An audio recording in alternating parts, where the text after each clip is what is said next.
put Detroit inside the V. 757 got 313. What up, dog? What's happening? I'm still from the street. I'm from Detroit, I'm from the V. So yo, Pete. So recently I'm switching over. I'm in a process actually right now.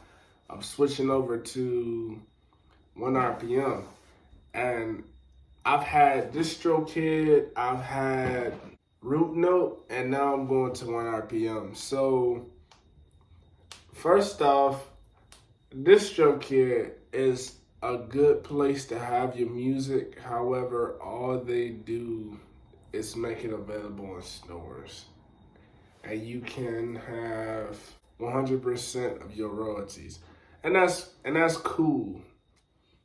However, after looking and talking to so many different people and doing some research, I later realized that there are distribution companies who actually help push your music, you know.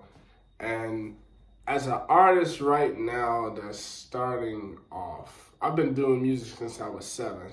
However, I'm talking about just as far as really gathering that core fan base. It's really important. My music reaches everybody. And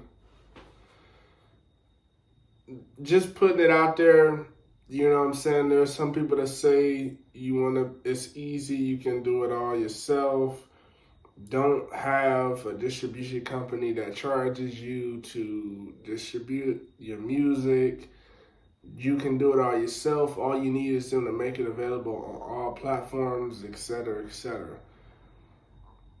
I agree with what they're saying. However, I look at it from the standpoint of a big business owner. I'm going to accept any amount of help that I can get. When they say some take a percentage, it's not even a percentage of ownership. It's a percentage of commission for helping you distribute your music, because they take you on as similar as a partner, you know, just like a label. It's not a label deal. However, what I mean by that is, just like a label, they will say, okay, you know, well, we said that we'll help you with your music. We're going to invest in you because it only makes sense. If you don't make any money, we don't make any money. It's the same thing. And that's the reason why I left DistroKid and I went to RouteNote. Now, DistroKid, I really like DistroKid. You know, I feel like everything was easy. It was quick. You can make changes anytime you wanted to. Whenever they were able to, they would update the changes. So if I change the 30-second preview for platforms like iTunes or Apple Music or something, so that when somebody goes to preview the song, they will hear what part I want them to hear. You can do that on DistroKid. When it comes to linking different accounts together, like if you have a label and you have an artist account, different things like that, they link it together. They even have a playlist where you can also possibly get mentioned in their playlist, and they'll bring your songs up there. All that is cool. And other than them distributing the music and pushing it, because they'll distribute it and get it out to different places, that was the only thing that I really felt they could improve on. As well as I've heard people say the customer service was not fast. However, I don't recall ever really talking to them, so I can attest to that. And I'm the type of person, I gotta believe it to see it. I'm not just gonna go off of somebody else's word, but I will take precaution and consider it. So I moved over to RouteNote. As soon as I moved over to RouteNote, I noticed them saying, oh, you know, if you had a UPC code that you had before, you only can use it once on our site, or a ISRC. A UPC code is the serial number for the entire album, and ISRC is the serial number for an individual song that's on the album, or just, it's not a part of an album, it's just a song. Now, on DistroKid, I can add any amount of UPCs and SRCs that I want to, no problem. If I release a single, I can take that ISRC, I can put it on the album, and it's going to track it, and it's going to say, oh no, the one was sold before the album came out, but they're the same thing. On RouteNote, you can't do that. You only get a chance to use it one time. So if you use it for a single, when you release an album, it's going to be something totally different, you know. With that being said, it already was a little changing the process. This music I have is valuable. I did a lot for it. So already put limitations on that, and I'm trying to get distribution and a push. It made me a little nervous, you know. In addition to that, there were other things like when I want to update something with the album, it has different phases for the album. So it has your action, then it has review, then it has approved. And if something is already approved and pushed to the stores, and I make changes to it, it pulls it back into the review stage until their team knocks out the workload that they have and are able to push it back to approve. And the only time that it seems like it's really fast, it's a decent time that they do it. However, the only time that they seem to give you priority is when they might have messed up on something, and then they'll put you at the front of the list. Now, for me to be at ease as an artist, okay, my music is going to get out to everybody, and all of a sudden it goes from approved back to review, that makes me feel some type of way, because now I feel like I'm not being a man of my word, and I'm not making my music readily available. And if in the beginning stages of anything, if you're not consistent enough, or a man or woman or a person of your word, then it's not hard to walk away, because there's no major commitment to whatever it is you're doing. With all that happening, I said, okay, cool, you know, I'm still gonna try it, because ONErpm is dope too. However, RouteNote, you have the choice to have 100% of the royalties and 85%. The only difference is when you have 100%, you have to pay an annual fee. With the 85%, you get the same, they push it the same way. It's no type of discrimination when it comes to, oh, he's paying, he's not paying, we get 50%. They push it the same way. However, the 85% is free, and you don't have to pay anything. Now, with that, I chose them over ONErpm for that reason, because as a business owner and an artist and someone who's just doing something and believe in ownership, I took it as ownership, but it was really commission off the royalties. However, after I figured it out, I still was like, you know, I still work with different artists. You know, I work with other producers. It's not just me producing. So to me, I'm going to get, if I'm not giving people fixed amount of money for doing a project, I'm probably going to give them a percentage off of the streams and album sales and things like that.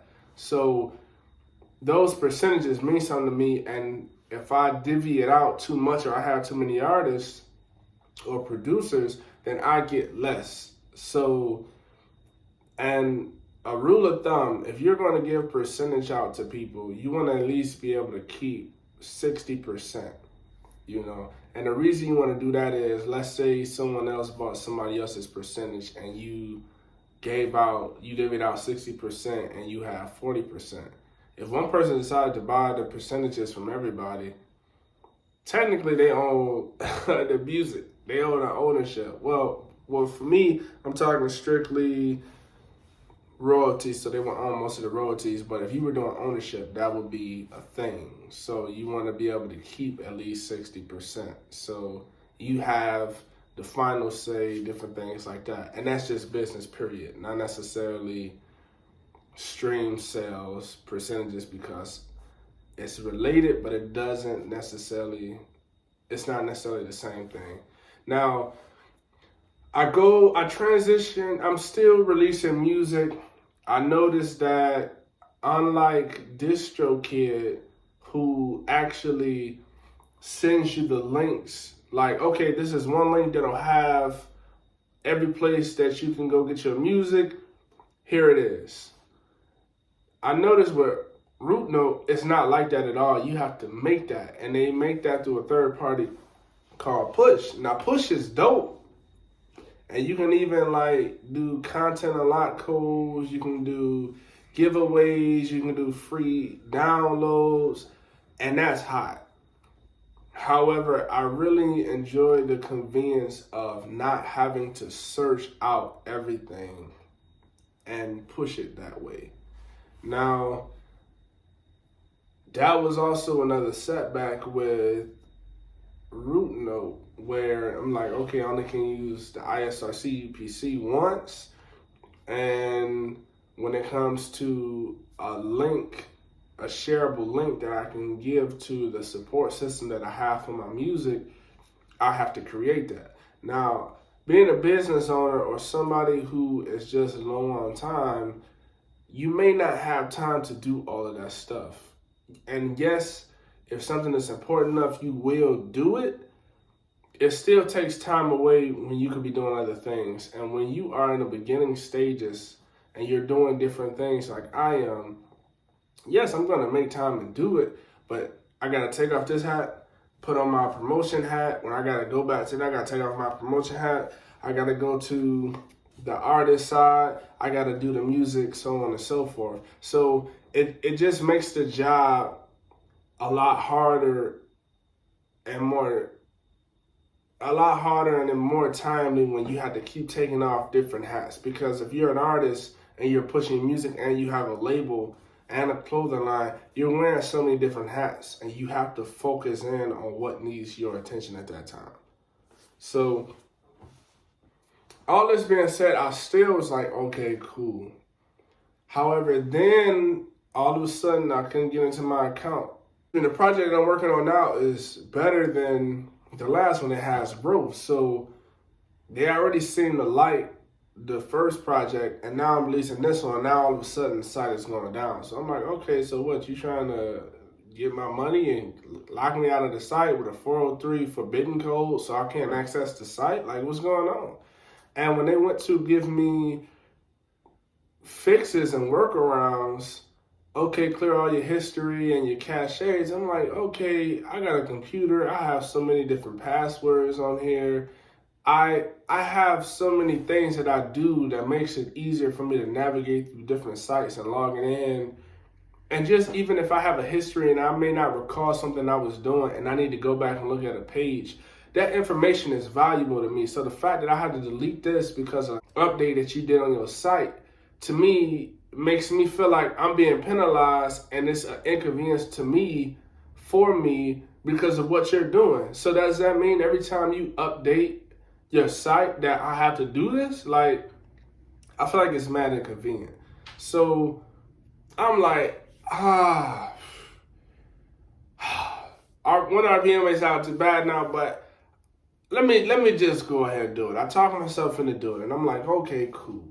I do this, and I have no changes. It's still the same thing. Then they say, okay, well, try Chrome. I'm like, okay, now you're trying to get me to get out of my rhythm. Like, I do certain things on Safari, I do certain things on Chrome. So I'm like, okay, let me get on Chrome. Chrome, the same thing, 403, forbidden error. I'm like, I tried it. It's doing the same thing. Then I said, okay, well, I have Google on both, so maybe it's like tracking the history on one and it's syncing it with the other one. And it's like, yeah, you deleted it here, but we still got it here, the caching, the data, and the history. So I deleted all that stuff there, which I didn't want to do. Then that signs me out of my YouTube and everything, of course. I don't try to do it again, 403 forbidden error. So I said, okay, bet. They said try incognito mode on Google Chrome. I did that, 403 forbidden error. Then I tried on my Dell laptop, because I have two. I got the MacBook Pro and then I have a Dell laptop, which I normally do for producing. This one I use for DJing and then things like that.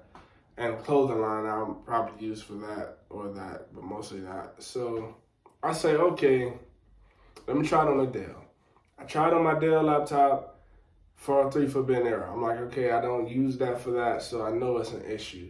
Then I tried it on my mobile. The mobile was working for a minute. I got a day. And then all of a sudden the next day, 403 forbidden error. So I eventually said, okay, maybe they don't know what they're talking about. I'm constantly talking to the customer support. They're getting back to me quickly, so it's making me feel a little more calm because at least I'm able to talk to somebody. Their customer service do talk to you quickly, you know. So I'm like, okay, cool. This is not working out, but I'm still able to have a conversation. It makes me feel better. And it just seemed like they still didn't have the answers. It's like you have a problem, instead of being upfront and letting me know, hey, you know, this is what's going on. You're not telling me, hey, we're trying to figure it out. You know, I didn't feel like there was enough transparency when it came to the information and what's going on behind the scenes. So eventually I go on the internet and I say how to fix 403 error for forbidden error for RouteNote. I click on the first two tabs, 403 forbidden error, because it's RouteNote giving information. I can't get on the site anyway. So I said, okay, cool. I see Twitter. The next one was Twitter. I said, okay, let me click on that. Maybe it's some feedback, comments. People like, okay, this is how you have to do it. I go on there. It's literally people saying everything that I said. I've tried incognito mode. I tried different computers. I tried different browsers. I've cleared the cache. I've done this. RouteNote is constantly telling everybody. It's every other message. I did this. It's still not working. Hey, can you send us your IP and that ISP number? And the IP number is the Wi-Fi. So they do it. Oh, it's still not working. Somebody else say the same thing. It's still not working. Can you email us your IP number, da, da, da. And it was just a long post of the same stuff. And eventually I said, I'm really big on my money and I do a lot, you know, and I fire people I work with whenever they're not producing the results that we have agreed upon. So the fact that you are not able to allow me to get into my account and look at anything, I had to go on my mobile phone because then it popped up the day after it stopped working. That's mad inconvenient. How am I supposed to do any type of work, upload music and things like that, constantly using Google Drive or files on the Apple phone and stuff like that? That's mad inconvenient and I feel like it's unprofessional. So eventually I said, okay, let me go to ONErpm, see what they talking about. The 15% after all this stuff, the RouteNote site is looking like it's not always going to be reliable. I would hate to be making millions of dollars and the site going down. I can't log in on my phone or this, especially when I'm making a living off of this. And this is my main stream of income, where it's coming from. Because never have one stream of income, you know what I mean? So I feel mad uncomfortable. I said, okay, let me go ahead. Let me try ONErpm out. I'm just about to start switching it. So I'm in the middle of doing ONErpm now. And as soon as I open the site, and I've been on it before because I was scoping it out, aside from the 15%, I also like RouteNote because they were advertising being able to cover 85% to 90% of the world's music market, and they're still expanding and they're getting good exposure and people are getting paid as artists and making a living off of money that they're making in Asian cultures. And for any of you who don't know Asian cultures, if you are making hip-hop music, you don't even have to be a person of brown skin. If you are making hip-hop music, Asians and the Asian Pacific countries, they love that. And you make a lot of money off of that. That's where Nephew SouledOut got huge. That's when I started getting the following for Dysfunctional Entertainment. Then I came to Italy. I'm doing music. I'm promoting. Italy jumped on Dysfunctional Entertainment before Nephew SouledOut because I was in a lot of clubs. I was promoting a lot. And then eventually I started getting respect from both. But Dysfunctional Entertainment is like well known. So then I'm putting in all this work. I understand that the Asian culture and countries and regions, I'll say, love it. So the fact that they said that and boasted 85 to 90%, I'm like, that makes total sense. And I can attest to that because I've lived there for 13 months. I know it to be true, you know. However, looking at all that, I'll go over to ONErpm and they're not boasting it. However, I'm looking at the stores and they have the same stores that RouteNote has and a little bit more, you know, from what they show you. And the setup is amazing. Like, they lay everything out. They're so transparent. Okay, these are all the stores. It's transparency. That's what it is. Both of them say, here are the stores that we send music to. But ONErpm will say, these are all the stores. This is the progress. I made it to that store, incomplete. Hasn't made it to that one, incomplete. And it makes you feel comfortable. Okay, I can have an idea of what it is. So I can ask the question, why hasn't it made it to them yet? You know what I mean? So I'm really big on that. And so now I'm going through the process. Everything seems to be going well. The site is amazing. I'm going to give you a quick view of how RouteNote looks. Well, I can't do that. It's on because the site is down 403 for bit there. But I'll give you a quick review of how ONErpm looks. So first off, I want to thank everybody for the support that you all have given me for this upcoming project for Metamorphosis Embryo. Unfortunately, because RouteNote is going down, I have to switch my music. I have to take it out of RouteNote and I have to put it in ONErpm. Now, the way that it works is as long as you have the serial number, you can take it to the same person or a different distributor like ONErpm and nothing changes. However, sometimes the pre-saves it may come off. So you all may need to go ahead and pre-save it through a link that I will send you all. But I want to say thank you from the bottom of my heart for the support that you all have given me. And before May 22nd, I'm just making sure that everything is good, everything is perfect, so that the people who have been supporting me and the new people who are coming in and joining the journey, you all get the best experience that you can get. And I'm doing everything that I'm supposed to deliver the music to you all how you like. So thank you for all the support, all your patience as we're going through this journey together. And for the people who are part of my support team who do music, let this be a warning about RouteNote.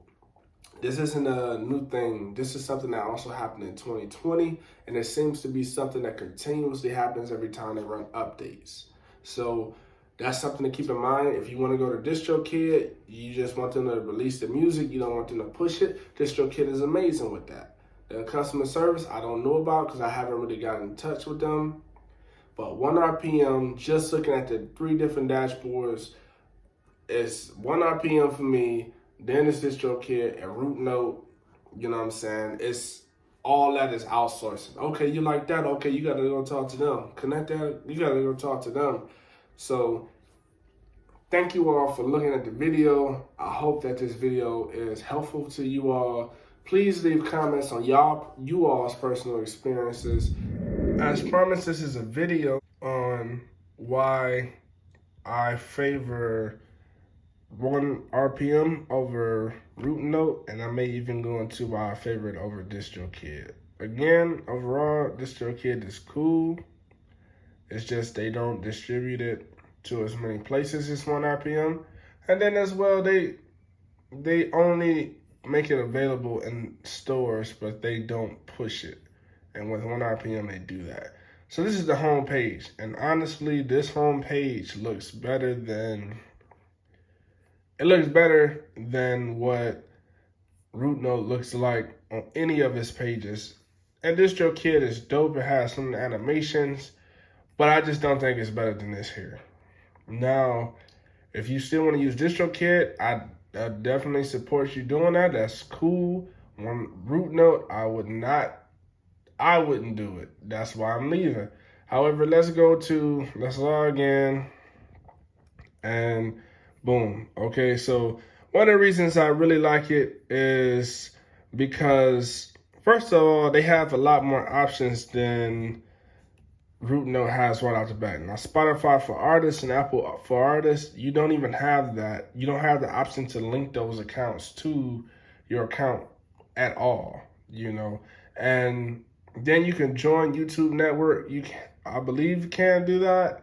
On RouteNote, it's just a different setup. And basically, What I mean by that is they will look over your content, and anything that shows a familiar pattern that matches your music, they'll let you know so you can get money for it.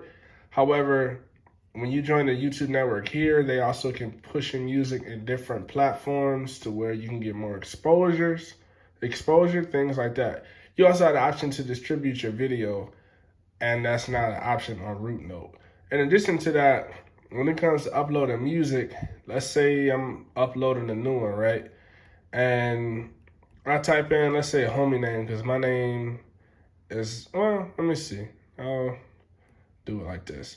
Let's say I do Nephew SouledOut, right? Nephew SouledOut. Well, okay, since I'm already an artist, they're not gonna let me see what it looks like when you first do it. So I'm gonna type in a buddy of mine's name so that you can see the, okay, boom. Now watch this. The moment that I have never searched for this before, yet it already shows me the account. It makes me feel good. It makes it very clear you're selecting the right person. To me, that already makes me feel accomplished, makes me feel important. And as a user, it makes me feel like I'm doing something, you know? Like, yeah, you know, I got a few songs out, or I got a lot of songs out, and y'all see that. I appreciate that y'all see that. You know, like, it makes you feel good. And if I was to go to one of the albums that I'm actually switching over now, I'm trying to get the UPCs together for the other two, but for Metamorphosis, the seed that's currently out, and it's the current project now, May 22nd, and Metamorphosis Embryo is coming out. I really grabbed SmartLink. Now, if you were on RouteNote, you don't have that option to grab that. You have to create that through a third party, as I mentioned before. And you have to go to every site. You have to look at every link. You got to search the results from Google and different things like that. And then you also can, they said you can send us an email and we'll send it to you. However, it's already here and readily available. As soon as they got it, I get it. You know, that's already dope. Pitching to playlists, I like that. Promote art, create royalty share, and I would imagine that is for, well, I know that's for helping split what money goes where. Now, peep this. As you go down, as I mentioned before, they already tell you, like, okay, this store hasn't received it yet. The transparency is big for me. If it's not done, it's not done. But at least I can ask you, and you being transparent, it makes me feel like you're confident in what you're doing, and I don't have to worry. Because a lot of times we worry over things we don't know. You take the worry out of it by being transparent. So the artwork is good. The distribution, when you select world, they go ahead and they select all these here. Like I said, a lot more stores than DistroKid. Some of these y'all may not be familiar with because they're in different countries, which goes to show that they push out more, they push out to more stores than DistroKid. Now, for ringtones, I selected those myself earlier. However, you even have the option to do ringtones. And I mean, a lot of people aren't using ringtones, but I'm the type of person, I'm going to get money in the type of way I can. You feel me? So that's what I'm on. And, you know, that's really off rip. What I just showed is way better than everything that RouteNote is doing, in my opinion. Now, they have other things with like monthly analytics, music streams, etc., but I'm still in the process. Look at this setup. Like, you have the option of what type of graph you want to look at it and what way. You understand what I'm saying? USD. What currency you want to look at it? Track. Okay, what artist? What store? What country? This is music downloads, shares, video streams. This is, oh my goodness. This is all the information you need when it comes to promotion and knowing where to push your music out. So right off the rip, I got to give it to ONErpm. RouteNote doesn't come close, especially with the 403 Forbidden Era that happens every time they do updates and makes me feel uncomfortable because you have access to my money and now you're telling me I can't even look at anything. I'm just locked out. DistroKid, as I mentioned before, they simply push out your music. They don't push it out to all the places that I would say, look at that. dope. You can connect your YouTube channel, and they're gonna tell you, hey man, you almost at the mark where you can start getting paid off of that joint. Look, that's crazy. DistroKid, you can connect different accounts. You can make a label account. You can make a artist account. They have good animation. The site actually looks pretty good. It's really animated. It's not as informing as this page is. It doesn't have as much information. However, and it just distributed to different companies, but it doesn't, look at that, top streams, top downloads, top countries. It's amazing. Excuse me. However, it doesn't send it to as many stores as ONErpm, and it only makes it available. It doesn't help you push it. So for 15% of commission off the streams that I get, when they're going to help push you in the face of different companies and different artists and listeners with a dope dashboard and setup like this, I personally think it's worth it. It has nothing to do with ownership. They're just taking money for commission. If I wasn't going to promote the music, which I will do, and I got 1 million streams, I didn't do anything. So if you want 50%, that's cool. That's fair. So this is my review on what RPM looks like. That's why I'm switching. I've switched from DistroKid, why I switched from RouteNote, and why I'm now transitioning over to ONErpm. So thank y'all for watching. Let me know y'all comments in the section. Tell me what y'all think. Ciao.